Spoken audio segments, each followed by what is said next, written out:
Yes guys, welcome back again to my channel. And yes guys, bilang galaan po kami, ito ay continuation video from the mukbang video earlier. At dahil nga nitong mga nakaraang araw ay sobrang pagod po ng ating trabaho, it's time naman to relax for a while. By the way guys, meet my friend Joanne Estestes Adarayan. O diba, kompleto. Sa loob ng ilang years kong kasama yan sa trabaho, lagi kong nami-mispronounce yung kanyang family name. Kaya ayan, kinumpleto ko. Bilang paalis na siya, remembrance ko na yan dahil memorize ko na yung pronunciation ng kanyang apelyido. Single yan guys, kaya sa mga naghahanap dyan, ayan, kumpleto na ang pangalan niya. Pakihanap na lang po sa Facebook. Joke lang. And yes guys, yan talaga ang naging banding naming dalawa. Paminsan-minsan lang din naman kasi siya nakakalabas ng bahay nila. Kaya talagang pag may time na nakakalabas siya, sulit-sulit talaga besh. Kahit ako walang tulog, imbis na matutulog pag Friday, wala na lang.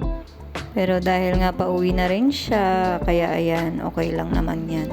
Kaya guys, kung may mga kamag-anakan man kayo na OFW, at nagsasabi sa inyo na hindi basta-basta ang buhay dito sa abroad, yung oras na gusto mong magpahinga pero hindi mo talaga pwedeng gawin.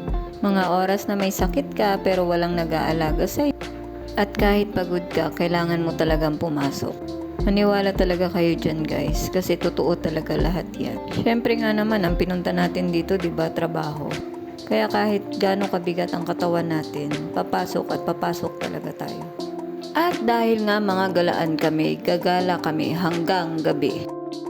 At yun na nga guys, pupunta tayo sa seaside area sa Tubli.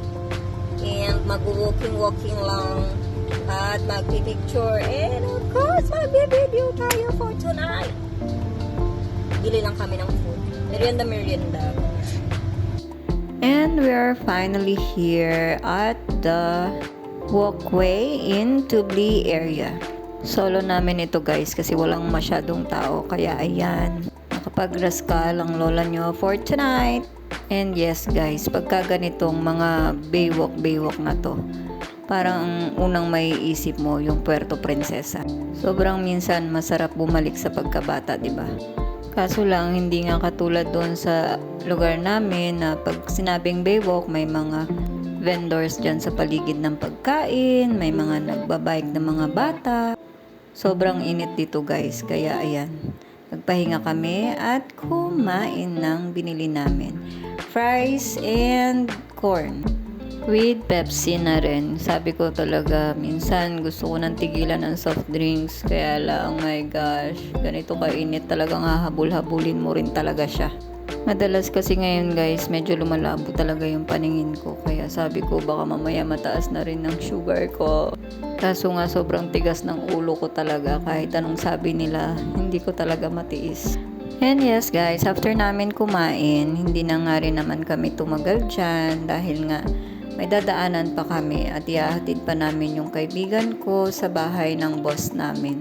Dumaan nga lang kami saglit dito sa Al Jazeera kasi may nilalambing yung anak ko sa tita niya Joanne. And ayan nga guys, sabi ng ate namin, hindi na siya sasama kasi masakit ang ulo niya. Sana nga pala talaga hindi na siya sumama. Ang dami niyang dinadampot. Nakakita nga naman kasi ng mga bago sa paningin niya.